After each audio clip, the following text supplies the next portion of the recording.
அப்படி கண்களுக்கு முன்பாக நடந்ததை சொல்கிறேன். மறக்கவே முடியாத சாட்சி. கல்யாணம் விடிஞ்சா மேரேஜ். ப்ளவுஸ் தைக்க கொடுக்க போயிருக்காங்க. அந்த ப்ளவுஸை தைக்க கொடுக்குற ப்ளவுஸை வாங்கிட்டு வர்றதுக்கு அப்பாட்ட சொல்லிவிட்டு நான் போய் இந்த துணி வாங்கிட்டு வரேன், சட்ட துணி வாங்கிட்டு வரேன்னு சொல்லிட்டு வீட்டை விட்டு வெளியே போகுது அந்த புள்ள. போகிற வழியில் காலேஜில் தான் கூட படித்த பையன் தான் நேசித்த காதலனை வழியில் சந்திக்கிறாங்க. விடிஞ்சா கல்யாணம்.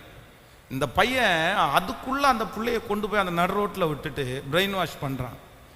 எப்படி நீ போய் எப்படி சந்தோஷமாக இருப்ப, நம்ம போயிடலாம், நம்ம பண்ணிடலாம், அவ்வளோதான். ஒன்றுமே சொல்லாமல் சட்டை வாங்க போன பொண்ணு அடுத்த நாள் கல்யாணம்.